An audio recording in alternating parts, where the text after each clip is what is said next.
Hello, everyone. We're gonna wait to we get some more people in here, but welcome to Black Dollar Saturday. We haven't had one in a while since we had our Black Capital event, the last Saturday that we did it, which I hope we had a bunch of people who tuned in to the Black Capital event. It was full of information, knowledge. We left that event understanding with some feedback that there is sources of capital that we just aren't allotted to, and we don't have the ability to get unless we go out and kind of learn it on our own. So we were happy to have the facilitators that we did. But now we're here. We are in May. It seems like 2021 is kind of full fledged, and it's flying by. Naji, I don't understand what's going on, but it's flying by. It's going so fast. It's going so fast. So welcome to Black Dollar Saturday, brought to you by the Black Business Initiative in partnership with Brother Jeff's Cultural Center. We wish we could have been at the Cultural Center today, but there were some situations that we couldn't be there. So now we're here, we're live, and my guest today is I don't only want to say a friend, but he's also someone who is doing his thing as an entrepreneur, at the same time, letting his company be known, but pushing things on all different types of levels. So Naji, thank you for being here. I will get to your bio in a second, but before we do that, there's some housekeeping things that I have to do, and I usually do this before we kind of start, is just talk about some stuff that we have going on at BBI. So after the Black Capital event, we got some great feedback, and people were just wondering like where to start, as far as some type of financial management. So the Black Business Initiative at BBI, we are putting together or have organized a financial management series, and it's how to organize, control, and grow the bag. So that is on Eventbrite. I will put that link in the chat for you guys. But that is something that's going to be a 7-week series. And I think it's something that, people are going to benefit from. We have representatives from First Bank, SEDS Financial, from QuickBooks. And it's just, talking about everything from just your relationships with banks, trying to make sure that you're ready for a loan, what to do with a loan, how to pay back a loan, making sure that your books are in order, making sure that you understand the importance of, your W-9s and things of that nature. So just from a business perspective, as entrepreneurs, I feel like in the Black community, we kind of learn on our own. You know what I mean? Like we learn by trial and error instead of actually getting this information from the right people. So we have that going on. And we also have our Black Boss Summit coming up, man. Our Black Boss Summit is going to be super, super dope. It's going to be in September 10th through the 12th. This is going to be something that it's not only a networking event, but it's going to be for entrepreneurs and Black business owners from across the nation. We want people to come in and not only look at Denver from a different perspective, but just understand that we have some dope stuff going on here too. So it's one of the only, for us, it's one of the only networking events that is for our people, that is brought to you by the Black Business Initiative. So if you can go to blackbosssummit.com and you can get your tickets. It is going to be a dope event for the entire weekend. We have so many things. We have a Pitch Black contest for entrepreneurs around the nation who want to kind of put their businesses out there, the business ideas. And there's a $15,000 prize that can actually go towards your business in any way. So then there's a $5,000 runner-up prize. And, we just have a bunch of stuff surrounded. We have some dope speakers, some cool keynote speakers, some coaching. So it's going to be dope. So that's the end of my spiel. So Naji, I want to introduce you, but at the same time, I want to read your bio because I really do think it's important to understand everything that you have going on. So our guest today is Naji Mavin. He currently serves as the CEO of Kenyatta Computer Services, headquartered in Englewood, Colorado. He graduated from high school in Anchorage, Alaska, before getting a mathematics degree at Fort Valley State University. An internship led him to Colorado School of Mines, where he finished his studies in geophysics in 2018. Upon graduating, Naji spearheaded the creation of Minds Black Alumni Network, a group committed to increasing alumni retention and overall diversity of the Minds community. Naji's primary professional focus since leaving school has been community impact through fellowship and entrepreneurship. Over the last 3 years, KCS has been able to maintain over 100% growth each year. KCS has also been providing consistent and growing opportunities for anyone who wants to enter the IT industry through the KCS IT Academy. Naji believes that the best way to achieve great things and building great teams outside of his career, Naji enjoys spending time with his family, skiing, enjoying everything Colorado has to offer. You gotta ski. You gotta ski. Thanks for that, though. Thanks for that, man. I'm very happy to be here. Always like, getting an opportunity to talk to the community and really share my experiences and what's going on out here on the day-to-day. So I appreciate you inviting me. No, absolutely. And I think we were talking a little off air that the way we met was kind of crazy because, during COVID, what I realized, or I guess the silver lining to COVID was just the understanding that we had to get back to community, right? Like I was throwing events and meetings and ad board stuff for big pharmaceutical companies. And, when COVID kind of shut everything down, I realized that we didn't have enough community events. I mean, obviously not by just different organizations, but just by individuals in itself, just putting on networking events. And I put on the leadership and entrepreneurship event, and you were there. And I know you were there, obviously, to kind of support Delroy Gill, who was one of our speakers, and I think a mentor of yours. But the opportunities were endless at this event. And I remember speaking to you, and then when we kind of reconnected afterwards, you told me how many people and how many businesses like you were working with from that event. Yeah, no, it's pretty crazy. It's pretty from that one event. We got 2 contracts, and you can't get mad at that. That's why networking is so important, right? It absolutely is. So just based off of that and my understanding of what you're doing, can you tell us a little bit about what KCS is, what the Kenyatta Computer Services is, and how it was established? No, for sure. So KCS is a social enterprise. Our main goal as a company is not necessarily profit. It's how do we impact our community through business? How can we provide opportunities to our community? And my dad started it back in 1990, and that was his whole mission. He's been in computers since the early 80s, since he was in middle school, tinkering with, MS-DOS in the back of the classroom.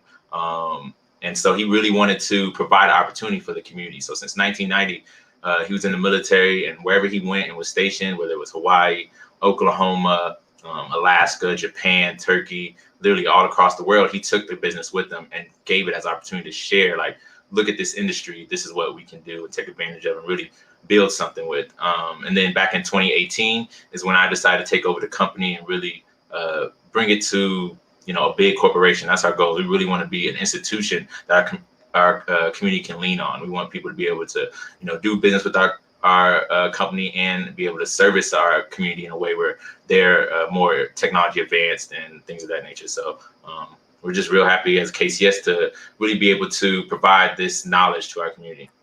That's amazing, man. Like there's not many, and I think we spoke about this before too. There's not many like family-owned businesses that turn over to their kids, and then you see the same type of success. You know what I mean? Like, and I don't know, was it something that you were always interested in, or was it just something that you got from your dad, or you saw the money Pops was making and you was like, I need in? Like, I really want to get, the story behind that, because I think that's amazing in itself, right? Just us in the Black community, how we open up these small businesses, and we want it to be for our kids, and we hope that our kids are interested in these things. But IT is something that not necessarily, it's not one of those things that you just gravitate towards. So what was it for you?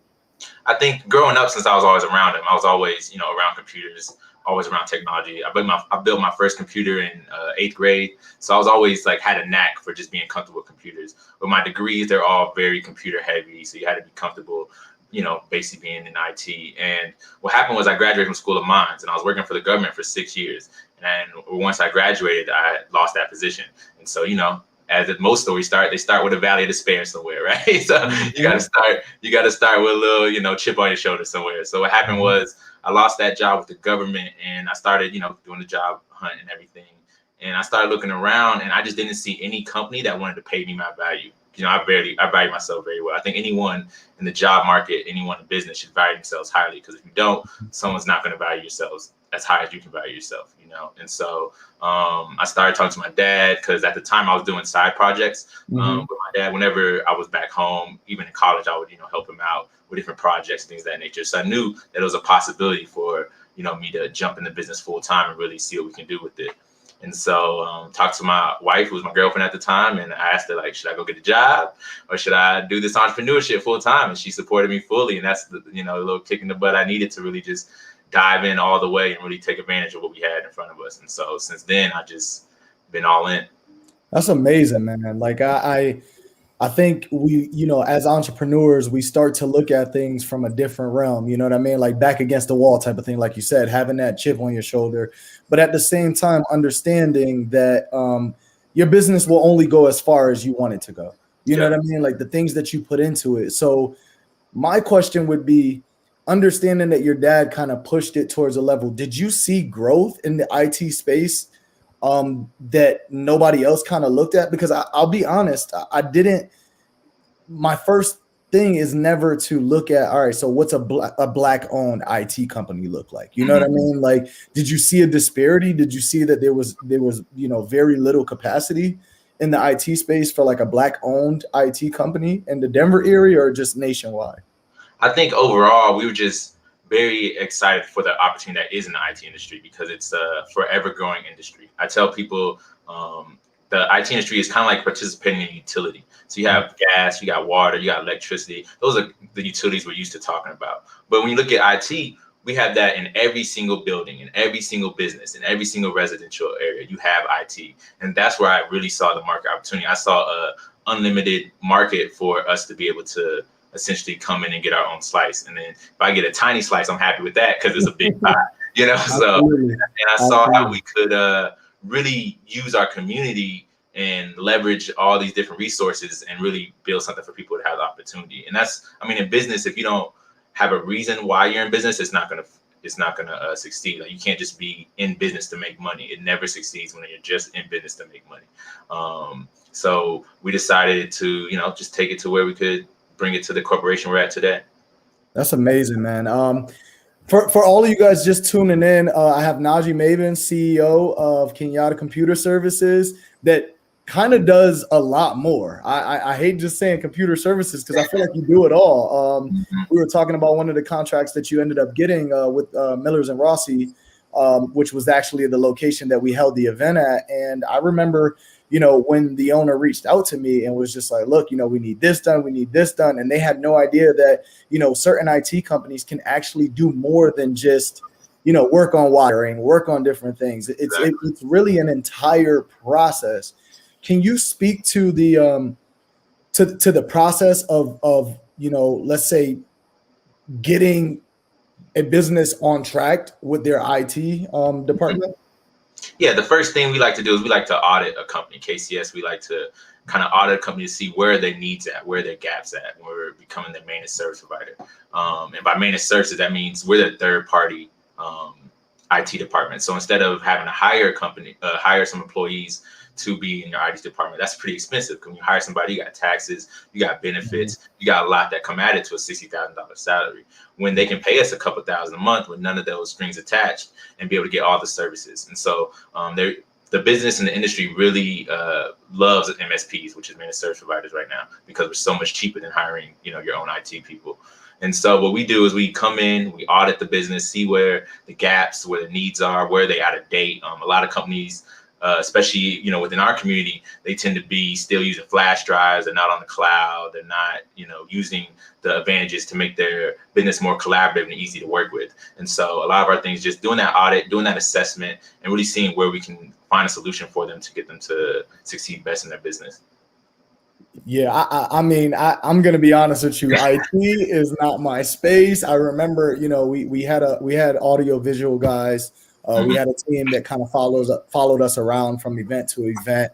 And I think that was the best part about it, is understanding that they were vendors and understanding that it wasn't necessarily, yes, it was our team. They were a part of our team, but it was also one of those things where it was just like, all right, well, they, we don't have to worry about them. Like if they have other stuff going on, as long as our caseload was taken care of, that's what we worried about. That's super important, like really, really important. So guys, please share this with your network. I think this type of information is just, super important for people to know and understand. I think the IT, we kind of looked at it back then. I remember, at least me, it was just always like, all right, the nerds do this, or, you know what I mean? Like it was never something that was like super interesting for everyone. So, just having conversations with you and understanding how laid back you are and the types of things that you do, I feel like KCS and other smaller companies as well that are in the IT space are bringing a new flair to the IT, industry. What did you see as a new branding? Like when you took it over from your dad, like was there a new branding or a different strategy that you had to use in order to kind of make the company move forward, especially during COVID? Like what did you find was the biggest difference for you? I think really the biggest difference for me was leaning into his strategy. So his whole thing is about the community, and I just leaned even harder into that, and that's really what set the difference. Because when you think of IT businesses, you typically don't think of, oh, we're here for the people. When you think of IT businesses, you just think they're here to serve you, they're here to get something done and be out the way, and you don't think of them in a community serving way.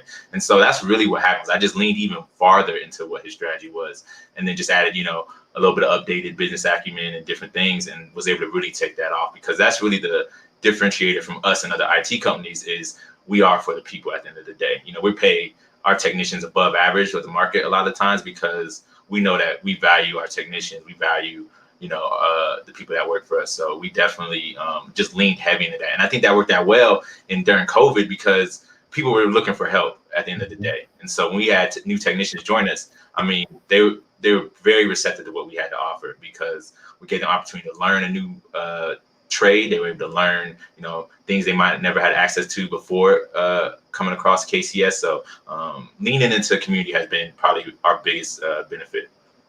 Nice. And did you, so I guess the follow-up question to that would be, and I love the conversation because like you're fully entrenched. You know what I mean? Like you're all the way in the business. And I know a lot of people who own businesses, but they're not necessarily a part of their business. Yeah. You know what I mean? And I feel like with the experience that you have and doing this for a while, do you feel like the community was receptive?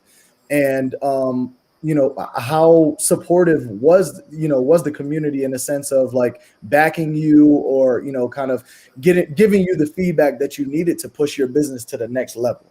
Yeah, and I think the support has been amazing, like overall, because like you said in my bio, like my main thing is building teams. That's my most important goal. Is I want to build teams that can, do great things. I think that's how you build a good business, right? And I think when you value people in your business, like you said, when you're in the business and you value the people that work, and you can't be a CEO and think, it's a hierarchy and you don't have to do the same things the person, at the bottom of the pyramid has to do or anything like that. Like you have to be a part of your business and really value what's going on. And that's how you really get support.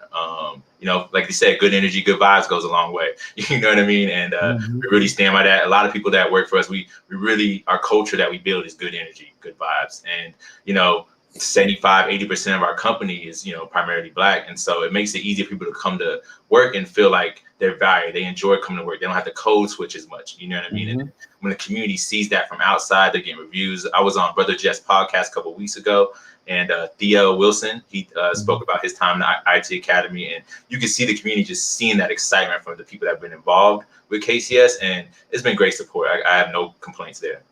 See, that's amazing, and I think that's why I really wanted to have you on, because I think we just undervalue the importance of the IT space. Just understanding that a lot of these jobs, and I think you could attest to this, a lot of the jobs were, sent out of the US. Yeah. And I think it's because it becomes cheaper. It becomes cheaper to have your IT, issues dealt with outside of the US. But then what happens? If I have an issue with my cell phone or if I have an issue with my computer, I have to reach out to someone who doesn't speak the language I can barely understand.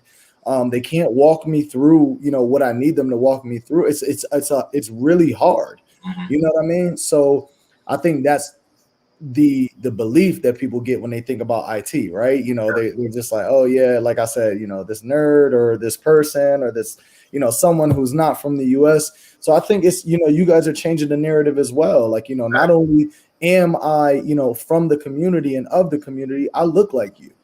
You know what I mean? Like, we look like you, and we understand that sometimes, and I would say this, like, trying to explain, to an older person, like how to run like a Zoom meeting or something like that. Like, there are generational gaps, especially with technology. Yeah. So, what do you guys do, or are you guys doing anything for like the older generation and people who are just trying to be reintroduced to technology and things of that nature? Yeah, I think with our IT Academy, as our business grows, the benefit is that our IT Academy has the capacity to grow. And so down the line, what my dad likes to call life skills, because computer is the life skill at the end of the day these days. He wants to really focus on, the older generation, on giving them those skills so that they feel like they have that ability to work with it. And I tell people all the time, if you can use your phone, you can do what we do. Absolutely. It's very, I think one of the things we try to do is a lot of people overstate the barrier of entry to IT, right? I know people making six figures in IT with 0 college degrees. It's just a matter of being exposed to what's available in IT. And I think that's what our main goal is, just exposure to the community. Show them like, you can do this too. That you don't have to be a nerd. You don't have to have done this for 10 years. You just got to, put your face in it and just get comfortable. You know what I mean? Absolutely. So I guess the other side of that is, the next generation coming up. Like what are you saying to this, to the young, Black kid that is looking at Naji and saying, like, wow, I'm in love with computers. And I feel like everything is based off of technology now, right? Like, I have a 3-year-old, I can't get the iPad away. I can't get the phone away. You know what I mean? But I have an understanding that she's going to know more about these things than I will at a certain point. You know what I mean? Like, because they're already in this information technology space where everything that they do is revolved around technology. So what ages are you allowing kids to actually get into the IT program, if that's available, or, do you have anything available for kids as well?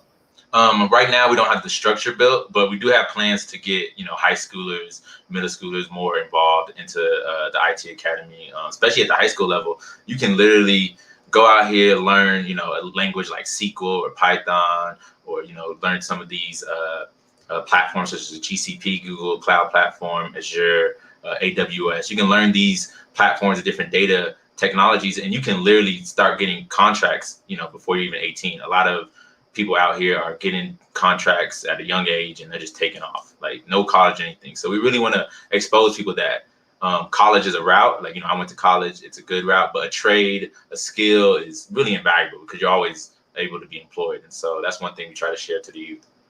And I think that's super important, right? Like, just understanding, like you said, if it wasn't for the support of your wife, and her understanding your entrepreneurial spirit, because you'd be kicking yourself right now if you were at a 9-to-5, obviously making great money, but it's one of those things where you're just like, I mean, is it worth it? You know what I mean? Is it worth going to punch a clock when it's not your passion? You know what I mean? So for someone who is whose passion is IT, right? Like what advice would you give to them who, if they wanted to start their own IT company? If someone's passionate IT, just to try. That's the best thing I can really tell anybody. It's like the best thing you can have in life is the ability to try forever. You know what I mean? Like, whatever, if you have a passion in IT and you want to, try starting your own business, you just gotta get out there. You gotta see what kind of niche fits your passion. Some people might like coding better. Some people might like, business services better, actually helping people on, customer service level, managing their services. So you just gotta try that. I mean, that's the best advice I give anybody who wants to do entrepreneurship, because as long as you're trying, you're not failing. As soon as you quit, that's when you fail. But as long as you're trying, there's no such thing as failure. You just have wins and lessons. And so it's big for people to just get out there and try things. I tell people all the time, my next contract almost every time is I'm doing for the first time in my life. So I like to tell people that all the time, like, I don't know what I'm doing sometimes, but I just go out and try. And then, you're going to learn a lot more from trying than just thinking about trying. And that's the best thing you can do as an entrepreneur. That's dope, man, because like I really like it hits home because I understand as an entrepreneur how that feels. You know what I mean? What was your dad's thoughts on you basically telling him like, hey, I want to take it over? Like, was it something that he was excited about? Is he still a part of the company? He was very excited. You can think of anybody who has a company and their kid actually comes up and says, "Hey, I'm ready to hop in." I mean, he was very happy. He was very happy because in his mind, that's what he built the company for his kids to take advantage and take it to the next level. I mean, as anybody who's a parent, like we are, you always want your kids to do better than you are. You know what I mean? You always want to see your kids achieve things, based on the foundation you build. You know what I mean? We're not here to be stagnant through generation to generation. So he was very happy. He's still very involved with the business as a founder, and our lead on training and making sure we have quality assurance with our technicians, because he's old school military guy. So you can just imagine how he makes sure we are very high on our quality. That really what sticks with people is they like our personality and our quality of our work. We're very high on making sure the job is done to standard, to code, and making sure everyone's happy at the end of the job. So, he was excited. He was definitely excited. And it's good to see, because now I moved both my parents down to Denver. So they live in Denver. Before, when I first started back in 2018, going full-time in the company was still based out of Anchorage, Alaska. But that's when I decided to go full-time. I said, I got to come to Colorado and, bigger market, more opportunities. And so I moved them down to Colorado in 2019. My mom works full-time with the company as well. So it's a real family business from the top. And then we just, expanded to the rest of the community. That's what's up, man. I saw that you were out in Vegas doing some work. I saw that. I mean, you're everywhere. So it's like, how are you opening up to these types of contracts and making yourself available? I know you have a pretty big team, but obviously that comes with trust and being able to send people off different places. How do you feel like in the IT space, like you're able to kind of, obviously it goes through the training with your dad, but how do you maintain that someone has just as much knowledge as you when they're going off to somewhere else? I mean, you got to build a culture, right? It takes time to do those things. You have to let people fail sometimes and, still stay with them, because they, it's a growing pains, right? You got to go through some growing pains. Business and patience go hand in hand. If you don't have patience, business isn't going to go well for you. No, absolutely. You got to have patience to let your team grow and build. And, some people don't work out. You got to keep trying. You can't let things that don't work hamper you from trying, right? Like if some employees work, you can't be like, oh, I'm done with getting people now. You know what I mean? You have to keep trying. You have to keep your head in the game to know that you won't accept nothing but the success of a team working out.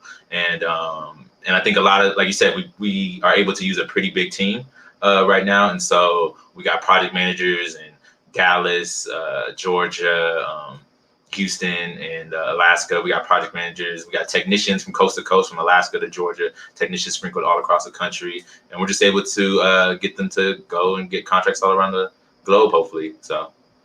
That's what's up, man. I'm extremely proud and happy because, like I said, even when I put that event together, like I just saw so many dope Black people. You know what I mean? So many dope Black men who, I understand that there's competition in the IT space. You know what I mean? I think everybody understands that. But I think when you're genuine and you're open to kind of working with people and understanding that, we kind of go further together than we do apart, is one of those things that people don't really take advantage of. You know what I mean? Like, so what do you, how are you partnering with anyone? Do you have any campaigns that are going on as far as like just Black IT? Do you know of any other Black IT companies that you're trying to kind of help out right now who aren't doing too well? Or well, a lot of ways we partner with businesses is, let's say I need marketing done for my company, right? So, and I don't have the capacity, obviously, to hire a team right now internally. First thing I'm gonna do is look for a Black-owned marketing company. So that's the easiest way as a business. When you grow your capacity, that's the easiest way to help your community is, all right, I'm an IT company, but I got other needs as a company myself. And so I'm able to hire young Black entrepreneurs as well on the company side. And so, for example, our marketing team is called Wavy Digital Creatives. The CEO of that company is a 22 Black male based out of Houston. And so we're able to, help their business, partner with them, pay them to actually do a performance service for us and help them grow their business as well. And so that's the benefit of creating an institution, not just a business that, can only hold so much capacity, but really holding an institution for people to be able to grow their business as well. So that's how we tend to partner with companies. That's what's up, man. That's what's up. So, I mean, the other side that I wanted to ask, and I guess it's more on like a personal note, but there's some times where, I'm sure companies have hired you and, not really seeing like the face or anything else. And then you get there and, I feel like sometimes our counterparts look at us and don't believe that we can do the job. Like what advice would you give to, some younger IT kids and people who are interested that, feel as though like they're going to get into this industry and not be given those fair chances or opportunities? I think you gotta, like I tell people, you either gotta create your own table or you gotta demand that seat at the table, right? And so I took the create your own table route, obviously, because I was like I said, no one's gonna value me more than me. But I think one thing is you can't take one like bad, assignment, one bad project, and then just like stop. You know what I mean? You have to take it. You got to keep moving. We've had jobs. My dad, military vet, everything. He's been on sites before where they pretty much asked him to leave because they just felt uncomfortable. You know what I mean? That's happened before. You know what I mean? It's just the nature of society. But does that mean we stop business? No. We say thank you and we just keep moving. Right. You know what I mean? You just gotta have that fortitude to just keep it moving. You know what I mean? And sometimes it helps us in the other way, right? Where they're so excited to have us on site. You know what I mean? They're like, oh, you're helping them with their anti-racism, and they're like happy to hire a Black company and everything. So you get both sides of the coin, and you just gotta know to keep it moving. That there's more, people that will respect your service, respect your business, and there are that won't. So you just gotta know that that's out there. That's dope, man. Like I said, it's commendable. And like I said, even when you told me what you did, I was just like, word, like we're doing this stuff. You know what I mean? Not to say that I didn't think we were, but it was just like, it was dope to meet somebody who was young and actually interested in this IT space and understand that not only is it lucrative, but these are ways that you can help your community in a sense. You know what I mean? Like that's definitely something that's super important. So I guess the next question that I would have or think about is, so how did the pandemic kind of work out for you? Because I remember us having a conversation, and that was, during, and you were like, business is booming. And I'm like, business is booming like during a pandemic. And yeah. I just want to know, like how did that change your perspective on, what the IT space is really about? Yeah, I think recessions, downtimes, to me, is some of the best times to start a business or to really, try to expand your business sometimes, because if you can do it then, when it's booming, you're going to be doing great. You know what I mean? And so I think when the pandemic came around, we just figured out, how do we pivot? What do we need? What's the niche? And what happened was a lot of companies, they were laying off their IT departments because it's not part of a money-making thing. If you're, a t-shirt company, you need to make cuts. You're not going to save your IT department. You know what I mean? So what happened in the pandemic was, as people were making cuts, there was more IT needs overall, because instead of hiring an employee, they needed a company to come in and perform the service. So the pandemic did great. Like I said, last year, 2020, we grew 400% in 1 year, gross revenue. So we were really aggressive on trying to see what we can make out of that. You know what I mean? And this year, following, as we kind of get ourselves out the pandemic, we're shooting for another 400% growth. So we're really shooting, you got to shoot for the moon. I get told this all the time from my fellow entrepreneurs. If you shoot for 100,000, all you're gonna get is 100,000. You know what I mean? And so we just kept shooting. We said, all right, we're gonna shoot for 500, a million, and we're just gonna keep trying to hit it. You know what I mean? Because the higher you can shoot, the higher the likely chance you're gonna get there. And so the pandemic, it worked out well for us in the IT space. Definitely not for industries like restaurants and things of that nature, but in the IT space, it made it more important, and it really solidified IT's position in the world, because now you saw. Even though the world was shut down, the world was still working because of IT, and so that's really what helped us a lot, is IT got pushed to the forefront of the world. Mm-hmm. And I think another thing is, like, people were working from home. People who depended on those IT departments, you know what I mean? People who depended on all of those people were now working from home and had no idea what cords were going where, Ethernet cord what, you know what I mean? Like, and I saw that just from the opposite perspective, you know what I mean? Like I was a part of that. I remember going into work and being like, all right, well, hey, my computer's not working. Just hand it over to somebody and they'll figure it out. You didn't have that anymore. You know what I mean? So now you're looking at YouTube videos. How do I change this? How do I do that? And that's really what it was. You know what I mean? Like trying to understand and navigate all of these new templates and platforms, Zoom, look at everything that we're doing. So it's like people who were slightly educated in IT and just understanding technology in general became masters at it. You know what I mean? Like I started talking to people and they're just like, wow, like I didn't know, I'm zoomed out. You know what I mean? Like I understand it, I get it.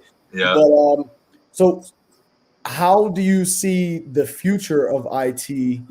I guess what we were saying is like, do you see jobs coming back to the US? Mm-hmm. Well, yeah, I think like I was saying earlier with the managed services providers being that company that can provide the IT services, it's growing faster than it's ever done. And one of the great things about this space, especially in the US, is the people with the money, which is typically, the baby boomers, the people who are older, they don't like IT. They just don't like it. So the benefit about being young and being aggressive in this space is that we've been around IT all our lives. If you can play PlayStation, you can hook all that up. If you can, do a PowerPoint presentation, rotate a PDF, things that like you literally 40 and 50 and over, 60 and over, they really just shut their minds off when it comes to those things. We're in that position to where we can create those jobs because we're young and we're used to it. And they're happily paying for that right now. Like they're happily paying for it. And then the technology keeps getting better. Wi-Fi keeps getting better. They got Wi-Fi 6 out now, which can be faster than even a LAN connection, wired connection. And it's crazy to see that. And so a lot of the installation work we get is installing all these new technology advances. And so I think now, because there's so much going on as far as infrastructure coming up currently and in the future, and as far as people, instead of hiring internal IT departments, they now have third-party vendors for their IT. I think that is what creates a lot of the jobs back in the US, because you can't install, wireless access points with people in India. You can't do that. You need people in America, right, to do that installation. You can't have somebody come to your job and set up some things. You need somebody in America. So there's a lot of benefit right now with being an IT company because you can provide that full service to businesses. I'm happy you said that because that's really what I was like thinking about. I'm just like, wow, like for all of these advancements in technology, it's like, where are we producing these minds? Like I was talking to my little cousin and I was just like, yo, like, how do you know all these things? Just like Fortnite and things of that, like, but he's like fully entwined, and it's because it's like through his everyday schedule. Like everything that he's doing is surrounded by technology. And I think that's what we were saying just about like our kids are going to be super techies, like, and they're going to understand it. I didn't grow up with a computer, you know what I mean? So it's a huge difference. So do you feel like, actually exposing your children to all of these things now would be more beneficial for them? Yeah, I think so for sure. I think me and one of my friends were talking about the other day how the craziest part about kids is they don't have to read to learn. And that's a mind-blowing thing when you think about it. Because back when we were growing up, you had to be able to read and write to really learn and comprehend what's going on. Now kids can literally just go to Alexa and say, hey, Alexa, tell me about this. And they're just like getting this world of knowledge, right? And you don't want to keep them away from that world of knowledge. Of course, as any parent, you have to be a parent and control what they're getting and control what kind of devices and what kind of access they have. But outside of that, you can't keep your kids away from it, because then they're going to be, 10 years behind. I think when we see the job market in the future, computer skills are going to be an absolute necessity in most jobs, if not already. And so you definitely don't want to keep your kids away from that access to technology. If you're just tuning in, you've missed some great a wealth of knowledge. We have Naji Mavin, CEO of Kenyatta Computer Services, entrepreneur as well. So what do you think the introduction to school should be like in the IT space? Because I remember my first computer classes and things like that, but it was just mostly typing. Yeah. You know what I mean? Like learning how to type, learning how to hold exactly, learning how to keep your hands on the keyboard. Mm-hmm. What do you think the introduction to schools would be? Like if you had to start your own program and kind of the introduction, IT 101, like what would that look like for you? I think on an adult level, we got a certification out here called CompTIA A+, and that certification kind of like just baptized you into IT, like the hardware side of things, the software side of things, the Microsoft side of things, the mobile side of things, like how do you work with your phone.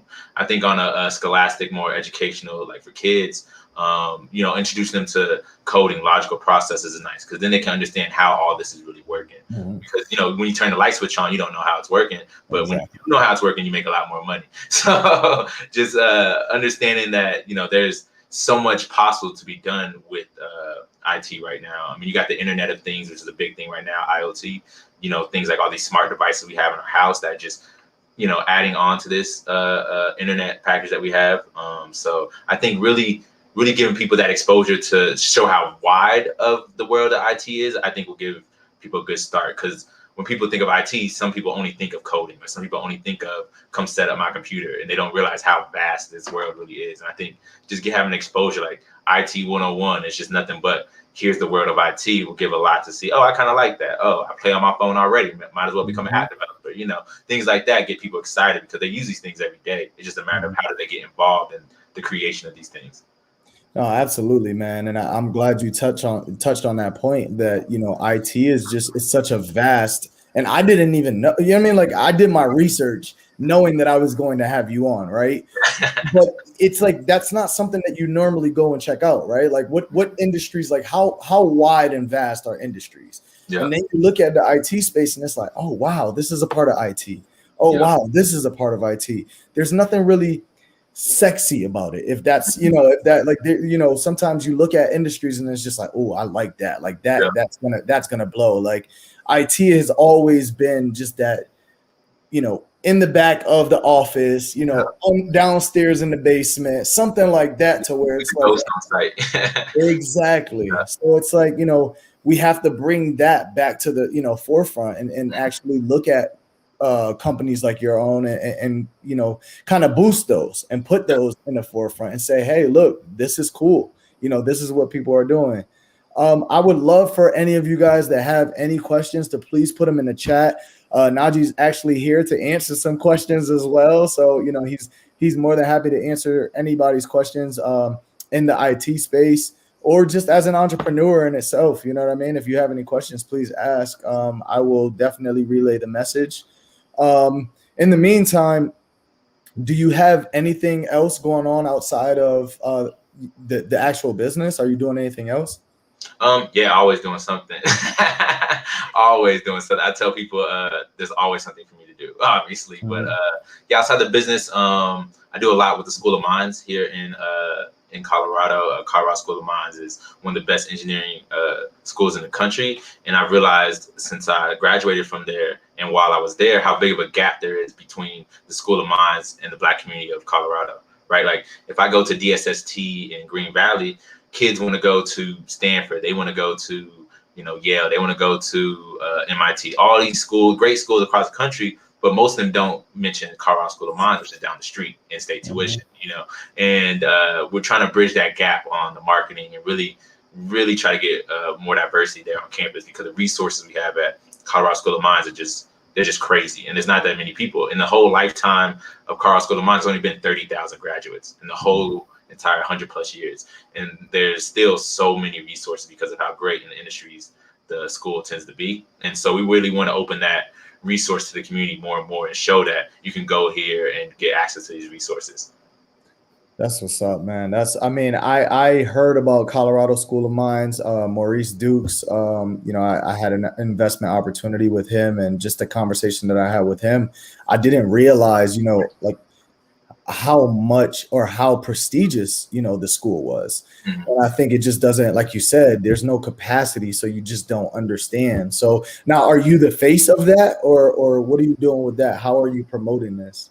So I started the Mines Black Alumni Network a couple years ago, and so we're trying to like gather all the alumni because typically when you're Black at Mines and you graduate, you're just done. Like we're going into our careers, right? You just don't come back to the school because it wasn't like a burgeoning community for us. But now we're trying to build that community. I just got on the Mines Alumni board, so now I'm a board member for the alumni, and we're just trying to figure out different ways to get more people and create that bridge between, Denver and School of Mines. Because it's crazy. I mean, Denver's down the street and they really don't know about the school. They talk about schools across the country, and we got to change that.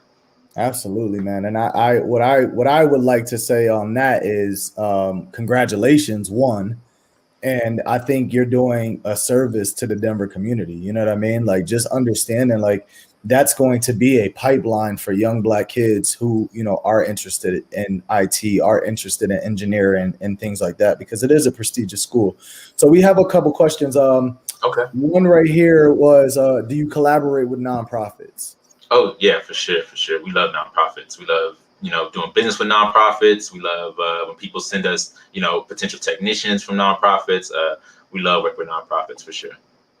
All right. Well, you have an opportunity here. Deidre is basically saying Queens Legacy Foundation would like to speak with you about educating our community in Northern Colorado. Okay. So definitely put your information in there, because I think that's something that would be cool. I think it's something that is needed. Another question is from Cameron. How do you balance expanding your business, personal life, and philanthropic activities? Oh, that's a good question. I mean, you gotta be intentional with your time. Like, you have to do everything with intention, in a sense. Like, I'm spending this part of the day, on personal life. I'm spending this part of the day for my business. This part of the day philanthropy. You really got to be intentional with your time. You got to think about, how am I using my time effectively to meet my goals. I think a lot of times when people think of time, they don't quantify their time. They don't put an opportunity cost to their time. So they spend a lot of time on one thing that's only benefiting them a lot, but they're putting a lot of time into it, and they don't realize all that time they're putting into something that doesn't benefit them that much. They're taking away from something that could benefit them even more. So using opportunity costs, being intentional with your time is real important. So you don't, get all foggy brain and get lost in the sauce. We like to say, like, when you're so busy and you just kind of lose direction, you really, with intention, you get to kind of figure out what you want to do and what's needed to do. That's amazing. I love that you said that, because I think that's something that a lot of entrepreneurs kind of struggle with, right? It's that understanding that sometimes you have to shut the phone off. Yeah. Sometimes you can't reply to every single email. And it doesn't change throughout industries. You know what I mean? I tried to explain that to somebody the other day who's, a personal trainer. And he's just like, look, man, I don't know what to do. Like, I'm just constantly getting bombarded with texts, well, how do I do this? And somebody's working out at midnight. And I was like, man, you got to be intentional. Turn your phone off. Tell people what your office hours are. Just be really intentional about that. And also be super transparent. I think transparency is something that has gotten lost with this. I call it like the soft new era. You know what I mean? Where people just, they take everything so personal, you know what I mean? But my transparency as an entrepreneur is basically letting you know, like, look, I don't know everything, but I'm going to try my hardest to kind of figure it out. You know what I mean? I always tell people this. It's like, when I get any type of inquiry on my business or anything else, it's like, hey, can you do this? Absolutely. And if I don't know how to do it, I'm going to go figure it out. But at the same time, I'm going to do that on my time. You know what I mean? I'm not going to be taking inquiries at 1, 2, 3 in the morning, because then that's what you open yourself up for. You know what I mean? So I'm really glad that you said that. Yeah, no, you definitely got to practice self-care as an entrepreneur, because you get your plate stacked up, right? And you gotta practice self-care. Sometimes I like to say, hit the neglect button, right? So during the winter season, my whole company knows on Fridays, I'm going skiing. I don't care what's going on Fridays. 90% of the time, I'm hitting the slopes, because I need to hit that neglect button. I need to get some time to just get away from it all, because when you get too wrapped up into things, everything is heightened in importance. So you kind of get lost sight of what's important, what's not, because now everything's important. The day-to-day is important. What you got to do next is important. That phone call you got is important. But when you disconnect from it for a little bit, even for a couple hours, it like really kind of gets you back, like, oh no, this is important, that's not that important. You know what I mean? And just practicing that self-care, like you said, knowing your boundaries, that's important as an entrepreneur, because you do get wrapped up in a lot of things. And then, like, I'm gonna say it again, building that team. Like, you gotta have a team to be a successful entrepreneur. Like, trying to do everything by yourself you're doomed to burn out and quit. You gotta have a team that you can support you can support them, you can lean on, because that's really what propels you for the growth you want. If you that support. Oh, absolutely, man. So yeah, we're coming up on 10 minutes left. This conversation has been amazing. I think I've told you this. I try to give people their flowers while they're around, and I feel like you're definitely doing your thing, man.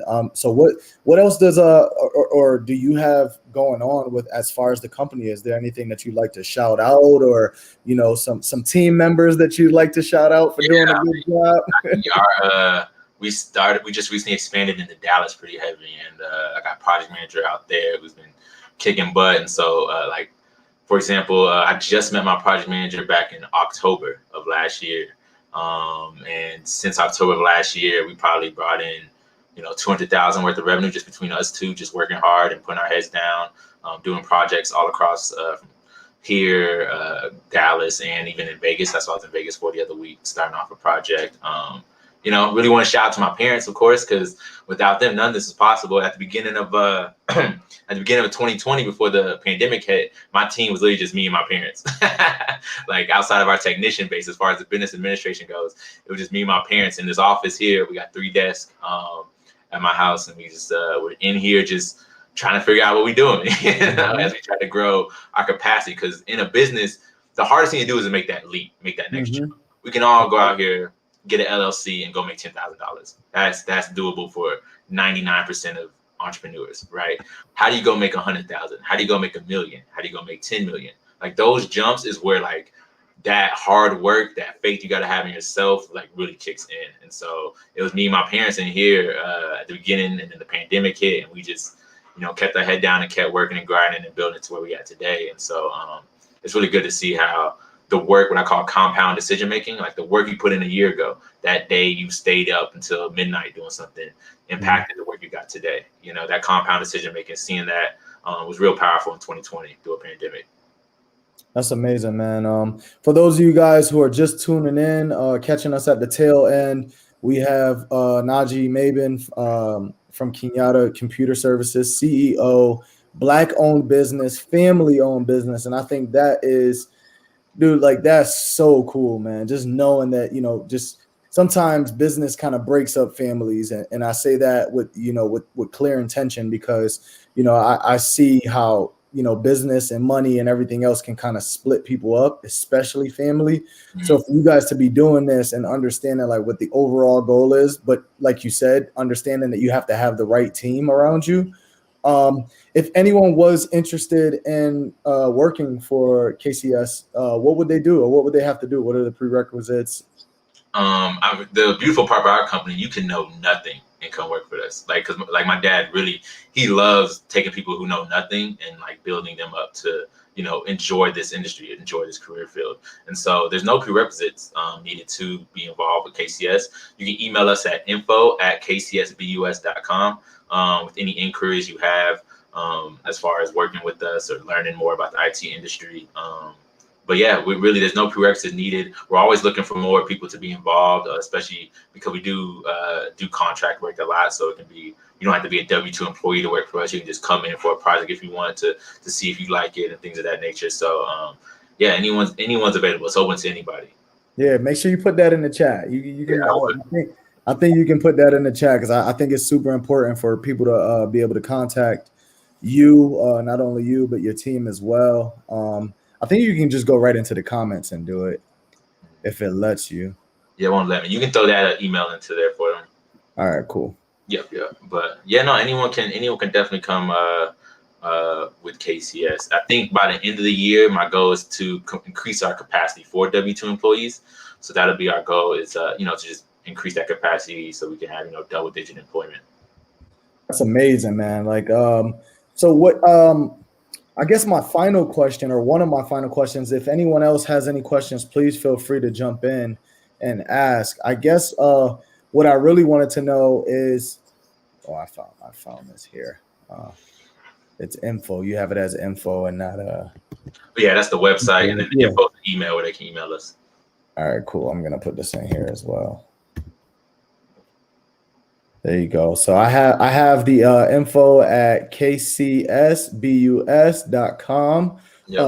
If anyone has any inquiries, would like to just reach out to Naji and just, even if it's just to pick his brain, he's a good dude. He's not going to tell you no.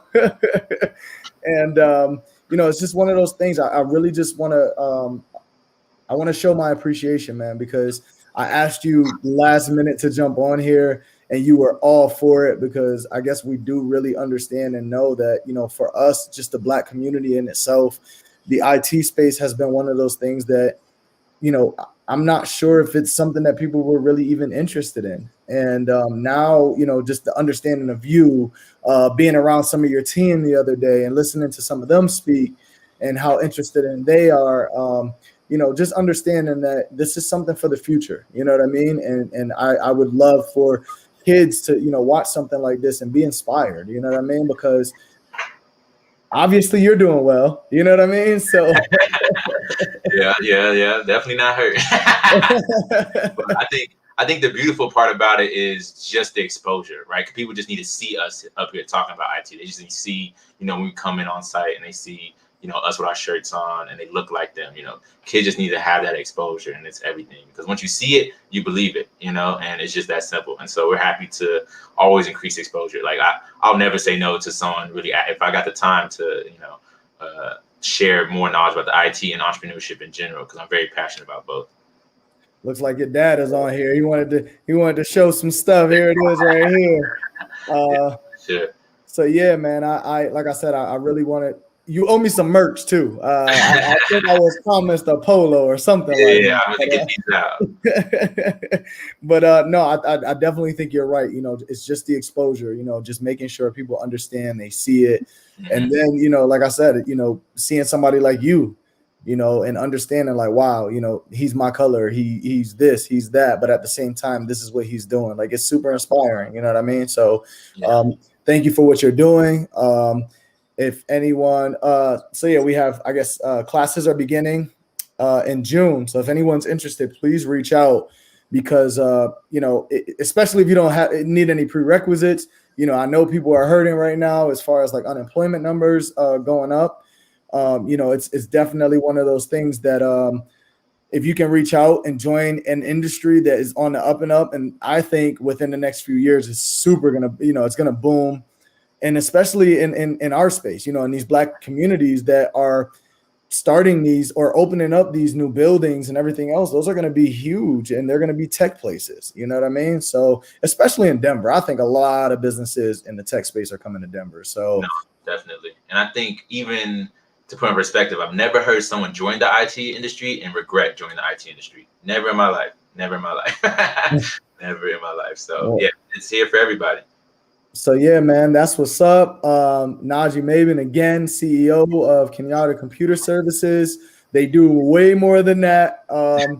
So this is the Black Business Initiative in partnership with Brother Jeff's Cultural Center. If you need anything in the community as far as food and things of that nature, Brother Jeff's Cultural Center is always open to the community. So please check him out and support him, show him some love. They also take donations as well.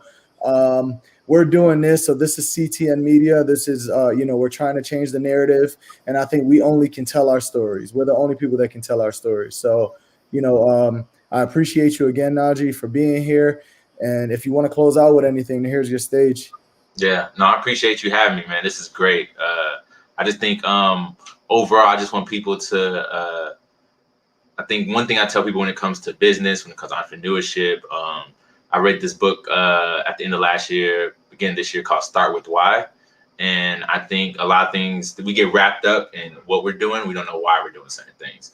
And so one thing I just want to leave people off is just, if you're trying to, change careers, if you're trying to figure out what you want to do next, just start with why, even with the book maybe, or just from a simple perspective, just start with why. Start with why you want to do something, and you'll find where you want to be. And I think that's what helps with, our KCS. I didn't think I was going to be in the IT industry when I was, in college. Honestly, I thought I was going to be doing geophysics or something with math. Well, I'll still do stuff with math, but overall, I think people just really just need to start with why they want to do something, why they want to be here, why are we, trying to get through our day to day, and then that'll help them find out what they want to do, whether it's entrepreneurship, working somewhere else. So no, I appreciate you having me here. Support Brother Jeff as always. Black Dollar Saturdays. I like what BBI is doing. So I really support anybody in the community. You know, we got a lot of organizations. Sounds like Queen's Legacy Foundation. Sounds like something dope. So we always support anyone doing anything well in the community. Well, man, like I said, we appreciate it. Nothing but success and continued success for your business, for you, the family, and everything else. And we'll catch up soon. And thank you, everybody who tuned in. Black Dollar Saturdays is something that's not going to stop. This is something where we want to get these stories out there, but at the same time, we want to push people into understanding and knowing that the wealth of knowledge is going to be there if you're looking for it. You know what I mean? So, you know, pulling open a book or opening up a book and finding that knowledge is something that you can do, but we're also trying to provide resources as well. Don't forget about the Black Boss Summit coming up. I said the financial management series is coming up. You can go and find out more information on all of that at bbi.com. So bbiprofessional.com. And you can find out more of what we're doing and what we have going on. So Naji, thanks again for being here, and I appreciate it, man. All right. Thanks, Chris. That was great.